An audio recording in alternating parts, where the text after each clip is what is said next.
Hello everyone, welcome back to the channel. Hope so आप सभी लोग जो अच्छे खासे प्रॉफिट में होंगे। अभी टाइम हो रहा है 8:10। आज है 12 जून। हम लोग जो एनालिसिस करने जा रहे हैं में काम आएगा 15 जून के लिए, जो है एक मंडे का दिन। तो आज के दिन जैसे कि आप लोग को पता ही है, मैं यहाँ पे जब मार्केट था तभी मैंने आप लोग को क्लियरली बोल दिया था कि मैंने अपने सारे के सारे शॉर्ट्स जो है उसको एग्जिट कर दिया है। तो वो मैंने एग्जिट क्यों किया है उसके बारे में लोग बात करेंगे, उसके साथ साथ डेटा के बारे में बात करेंगे, प्लस टेक्निकली हमारा व्यू क्या हो सकता है पोजिशनल बेसिस पे उसके बारे में बात करेंगे, एंड इंट्राडे कैसे प्ले करना है उसके बारे में बात करेंगे। वीडियो बड़ा होगा तो आप लोग से रिक्वेस्ट है, जब आप लोग ये पूरा वीडियो देख सकते हैं एक बार में तो ही वीडियो को देखना, नहीं तो अभी के लिए वीडियो बंद कर दिए, जब आपको टाइम मिलेगा तब देखना, क्योंकि जो मैं समझाने की कोशिश कर रहा हूं वो आपको समझना जरूरी है। अगर आपको आगे निफ्टी में मिनिमम से मिनिमम 1000 से 2000 पॉइंट कैप्चर करना है तो आपको ये जानना जरूरी है कि मार्केट क्या करने की कोशिश कर रहा है। अब जैसे कि हम सब लोग को पता है कि आज दोपहर में जो है, पहले तो रात को न्यूज आई, ट्रंप ने जो अनाउंस किया कि यूएस और ईरान के बीच में भी सब कुछ ठीक हो गया है, डील जो है सीज फायर डील होने वाली है, उसकी वजह से गैप अप हुआ। देन हमने जो है सेल किया था इसको, इसमें हमने एक अच्छा खासा प्रॉफिट किया। देन उसके बाद में फिर से सेल किया, यहाँ पे एक अच्छा खासा प्रॉफिट किया। देन यहाँ पे मैंने आप लोगों को फिर से एक सेल अटेम्प्ट दिया था, लेकिन उसके अंदर जो है हमारा एसएल हिट हो गया। तो सबसे पहले ये मुझे कैसे पता चला कि यहाँ पे जो है एग्जिट करना चाहिए, उसका रीजन क्या था। देखो, रीजन बड़ा ही सिंपल था। मैं ना दो तीन चीजें देखता हूं। पहली चीज है कि मार्केट पे चार्ट पैटर्न क्या बन रहा है, एलिट वेव क्या बन रहा है, ओके। और अगर ये सब में अगर कुछ भी समझ में नहीं आता है तो मैं देखता हूं डेटा कि एफआईआईएस का डेटा क्या बोल रहा है। जब ये कैंडल बन चुकी थी ना, ये कैंडल बनने के बाद में एनएससी की वेबसाइट से डेटा ही दिखना बंद हो गया था। जैसे कि वेबसाइट क्रैश होती है वैसा हो गया था। तो इस रीजन की वजह से, क्योंकि देखो जब भी ऐसा होता है ना कि वेबसाइट क्रैश हुआ है एंड डेटा जो है उसके ऑपोजिट बना हुआ रहता है, जैसे कि यहां पे जो है पूरा बियरिश डेटा बना हुआ था इंट्राडे के लिए, ओके। तो अगर वेबसाइट क्रैश होता है तो इसका यह मतलब है कि उनको मार्केट को दूसरी तरफ घुमाना है। मैंने इसको बिल्कुल भी प्ले नहीं किया क्योंकि मैं उसमें इंटरेस्टेड नहीं था। क्या है ना, इंट्राडे आप अपना व्यू नहीं बदल सकते हो अगर आप एक पोजिशनल ट्रेडिंग करते हो तो इसलिए मैंने जो है एग्जिट कर लिया। मैं चुपचाप बैठा रहा, मैं सिर्फ देखता रहा मार्केट को और कुछ भी नहीं किया। अब इसमें हो क्या सकता है, देखो सारा खेल ना, जितना भी खेल है वो है निफ्टी में ये वाला गैप फिल होने का। मैं इसको कैसे प्ले करने वाला हूं वो मैं आपको बताऊंगा, एंड बैंक निफ्टी की भी स्टडी क्या है वो भी मैं आपको बताऊंगा। सबसे पहले हम लोग डेटा से स्टार्ट करते हैं। डेटा को देखें तो यहां पे देखा जाए तो क्लाइंट्स जो है वो यहां से स्टॉक फ्यूचर्स हल्के फुल्के निकाल चुके हैं, इंडेक्स फ्यूचर्स निकाला हुआ है, कॉल बाइंग जो अच्छी खासी निकाली हुई है, एंड पुट राइटिंग जो है उसको भी थोड़ी बहुत निकाली हुई है। एफआईएस को देखें तो यहाँ पे देखा जाए स्टॉक फीचर्स जो उसको ऐड किया हुआ है, इंडेक्स फीचर्स हल्का फुल्का ऐड किया हुआ है, मतलब जो शॉर्ट्स थे उसको निकाले हुए हैं, कॉल राइटिंग भी निकली हुई है, एंड थोड़ी बहुत पुट बाइंग जो है पुट बाइंग निकली हुई है। प्रोस को देखें तो यहाँ पे देखा जाए स्टॉक फीचर्स निकाला हुआ है, इंडेक्स फीचर्स निकाला हुआ है, कॉल बाइंग जो है उसको ऐड की हुई है, एंड पुट जो है उसको निकाला हुआ है। इंडेक्स फीचर्स को देखें तो यहां पे देखा जाए, एक मिनट, हाँ, इंडेक्स फीचर्स को देखें तो यहां पे देखा जाए क्लाइंट्स जो है वो अभी भी यहां से बुलिश है, एफआईएस जो है अभी भी यहां से बियरिश है। प्रोस को देखें तो उनकी क्वांटिटी यहां से कम हुई है, तो ये वाला बॉक्स अगर मैं देखूं तो ये वाला बॉक्स बियरिश है। इंडेक्स कॉल को देखें तो यहां पे देखा जाए अभी के लिए मैं इस वाले बॉक्स को बोलूंगा कि ये वाला बॉक्स बुलिश है। रीजन बिंग कि प्रोस के पास यहां पे कॉल बाइंग है एंड क्लाइंट्स के पास यहां पे कॉल बाइंग नहीं है। इंडेक्स पुट को देखें तो यहां पे देखा जाए ये 7 लाख के ऊपर है, तो ये वाला बॉक्स अभी भी बियरिश है। स्टॉक फ्यूचर्स को देखें तो स्टॉक फ्यूचर्स जब तक ये 10 लाख के नीचे है ये वाला बॉक्स बियरिश है। तो ये रहा डेटा। डेटा का कंक्लूजन अगर मैं बोलूं तो मैं आप लोग को बोलूंगा कि इंट्राडे के लिए बुलिश है, लेकिन पोजिशनल जो है पोजिशनल बियरिश है। तो आपको प्ले कैसे करना है, सिंपल चीज, गैन रूल के हिसाब से फ्राइडे के दिन हाई लगा है, फ्राइडे के दिन क्लोजिंग आई है निफ्टी बैंक निफ्टी दोनों में। कल जो बैंक निफ्टी का इतना अच्छा गैन रूल बन सकता था वो नहीं बना और मार्केट ने ऊपर गैप अप कर दिया। तो गैन रूल के हिसाब से ये वाला हाई जो है ये वाला हाई नेक्स्ट वीक ब्रेक करना चाहिए, जो मुझे लगता है मंडे ऑब्लिक ट्यूसडे ही शायद कर देगा। आपको प्ले कैसे करना है इंट्राडे के लिए मैं सिंपली बता देता हूं।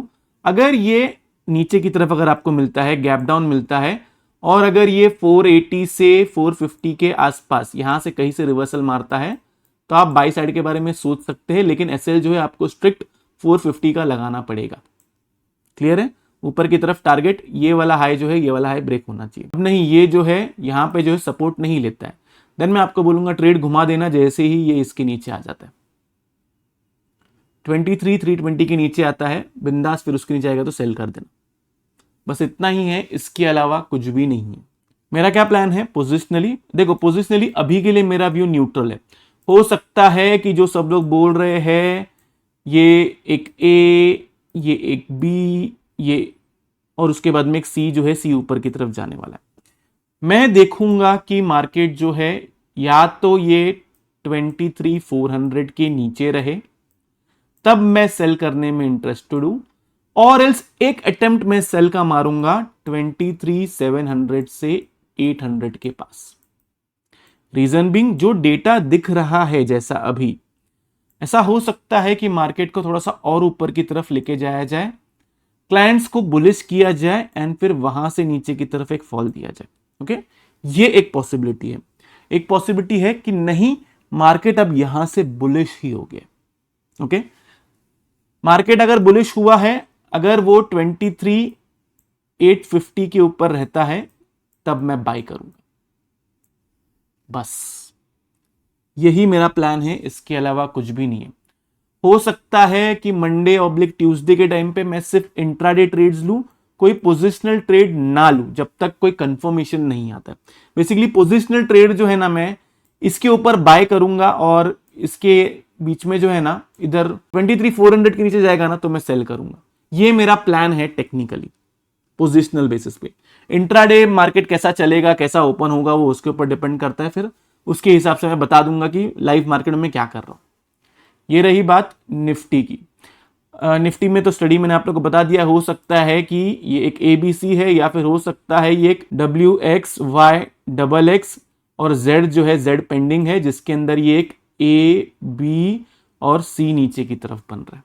ये एक चीज हो सकती है, लेकिन जनरली B इतना फास्ट नहीं होता है। मैं बोल रहा हूं ना, न्यूज की वजह से सब कुछ कंफ्यूजन जो क्रिएट हुआ है ना आज, वो सिर्फ न्यूज की वजह से, बाकी कुछ भी नहीं। नहीं तो एकदम perfect flag and pole and flag का पैटर्न बनाता। मैं आप लोगों को बताता भी हूं, मैंने मेंबर्स को भी बताया था मैं कितना तैयार था, पता है, उस पोल एंड फ्लैग के लिए। ये देखो, यहां से इसने एक मस्त पोल एंड फ्लैग बनाया था एंड इसने ब्रेकडाउन भी दिया, लेकिन जब ये यहां से जब ये ऊपर की तरफ गया, तब मैं वहां से उसको एग्जिट करवाया। चलो कोई नहीं, निफ्टी में इतना ही है। बैंक निफ्टी गाइस बहुत इंपॉर्टेंट है, समझाता हूं मैं आपको। को यहां से हटाता हूं। ओके, इसके अंदर हो सकता है कि ये जो है, ये एक A B और C नीचे की तरफ बन रहा है, ये एक, या फिर ये जो है, ये यहां से एक A B और C जो है ऊपर की तरफ बन रहा है, जिसमें ये एक 1 2 3 4 एंड 5th वेव बन रहा है। आपको क्या करना है? आपको ज्यादा कुछ नहीं करना है, आपको सिर्फ इसका ध्यान देना है इधर आने के बाद में। ओके, 57,100 से 200 के आसपास कहीं आएगा ना, तो यहां पे आने के बाद में आपको देखना है कि मार्केट उसके बाद में 2-4 दिन कैसा बिहेव करता है। मतलब ये एक जिगजैग ऐसा करेक्शन देता है, या फिर यहां से नीचे की तरफ फॉल देता है, नीचे की तरफ फॉल देता है, देन फिर ये एक ऐसे करके नीचे की तरफ आएगा। अगर ये ऐसे नीचे की तरफ नहीं आता है एंड ये जिगजैग ऐसे टाइम पास करता है, देन समझ जाना कि फिर वो यहां से ऐसा ऊपर की तरफ जाएगा। मतलब ये एक 1 2 3 4 एंड 5th वेव ऐसा बनेगा। क्लियर है मेरी बात? इतना ही है, इसके अलावा कुछ भी नहीं है। बाकी अगर कुछ चेंजेस रहा तो मैं आप लोग को लाइव मार्केट में बताऊंगा। अभी जो है वो ट्रम्प की न्यूज आने से पहले हमने क्रूड ऑयल जो एक अच्छा खासा बाय किया था, इसमें अच्छा खासा प्रॉफिट हुआ है हमें। बस इतना ही है, इसके अलावा कुछ नहीं है। बैंक निफ्टी में सेल करने के लिए मैं आपको बोलूंगा, अगर पोजिशनली सेल करना है तो आपको ये वाला जो लो है ना, इस लो के नीचे आपको ये वेडनेसडे तक आना चाहिए, तब आपको नीचे की तरफ सेल कर सकते हो। फिर आप डायरेक्ट टारगेट जो है इसके लिए प्ले कर सकते हो। लेकिन अगर ये इस वाले लो के ऊपर रहता है या फिर नीचे जाके ऊपर की तरफ आता है, देन आई विल रिकमेंड कि सेल नहीं करना। मेरा व्यू मार्केट में न्यूट्रल है। कोई मुझे पर्सनली पूछेगा तो मैं ये बोलूंगा कि न्यूट्रल टू नेगेटिव है, थोड़ा बायसनेस नेगेटिव है अभी भी, ऐसा नहीं कि नहीं है, क्योंकि यहाँ ना न्यूज की वजह से ऊपर गया। जनरली ऐसा होता है कि न्यूज की वजह से जब मार्केट चलता है अप साइड में या डाउन साइड में, आप लोगों ने नोटिस किया होगा, वो एक ना ट्रैप क्रिएट करता है। तो अभी मार्केट ने वही रीजन की वजह से मेरे दिमाग में कंफ्यूजन क्रिएट किया हुआ है। आप लोग कंफ्यूज नहीं होना, जैसा बताया हुआ है प्लीज वैसा ही प्ले करें, उसके अलावा बाकी आपको कुछ भी करने की जरूरत नहीं है। और रही बात मेरे लॉस की, आज कम से कम 1 साल के बाद मैंने जो है कोई लॉस बुक किया हुआ है अच्छा खासा। ये देखो रिकवर तो हो जाएगा। बहुत सारे लोगों ने मुझे बोला कि सर लॉस रिकवर हो जाएगा। मैं देखो मेरे को लॉस हुआ है उसका बुरा लग ही नहीं रहा। स्टडी गलत हो जाती है ना, मुझे बहुत बुरा लगता है। ट्रस्ट मी गाइज, मुझे प्रॉफिट एंड लॉस ना, मुझे प्रॉफिट से खुशी होती है ना लॉस का दुख होता है। इतना मैंने खुद को इमोशनली तो कंट्रोल करके रखा हुआ है। लेकिन जब स्टडी हिलती है ना मेरी, कि जो मैं सोचता हूं कि अरे ये एक एलीट वेव के हिसाब से फर्स्ट और सेकंड बनना चाहिए था, लेकिन ये ऐसे ऊपर कैसे चला गया, तो वो चीज ना मेरा दिमाग पूरा घुमा देती है। मैं आप लोग को बोलूंगा, अगर ये ऐसे भी बन रहा है ना, तो भी आपको बैंक निफ्टी के अंदर 7,000 से 10,000 पॉइंट्स मिलेंगे। और अगर ये नीचे की तरफ भी आएगा ना, तो आपको ये 5,000 से 6,000 पॉइंट्स मिलेंगे। यही निफ्टी के अंदर भी अगर ये यहां से ये नीचे की तरफ भी आया ना, तो आपको मिनिमम से मिनिमम 1,000 पॉइंट तो मिलेंगे ही मिलेंगे, 1,000 से ज्यादा ही मिलेंगे। ओके, अगर ये नीचे की तरफ आया तो।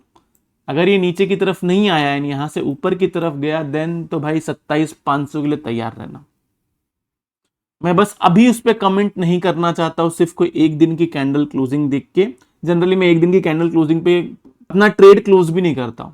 वो जस्ट दैट कि एक इंस्टिंक्ट आया कि क्लोज कर देना चाहिए और अच्छा क्लोज किया, नहीं तो लॉस अच्छा खासा बढ़ता था। उसके बाद में देखो मार्केट कितना फटाफट ऊपर की तरफ गया। मैं सोचा भी वहां पे कि ना एक बार ना बाय दे देता हूं, फिर सोचा कि नहीं ये ट्रैप हुआ तो वो मेरे दिमाग में चल रहा था बार बार। तो ये रहा निफ्टी और बैंक निफ्टी का एनालिसिस। होप्स आप लोगों को वीडियो से बहुत कुछ सीखने मिला होगा। अगर आप लोग को वीडियो अच्छा लगे तो प्लीज वीडियो को लाइक कीजिए, नीचे कमेंट सेक्शन में कमेंट करके जरूर बताइए कि आपको वीडियो जो कैसा लगा। अगर आप चैनल पर नए हैं तो चैनल को सब्सक्राइब जरूर कीजिए। तो इस वाले वीडियो के लिए मैं सिर्फ इतना रखता हूँ। बाय बाय, टेक केयर, अपना ख्याल रखिए।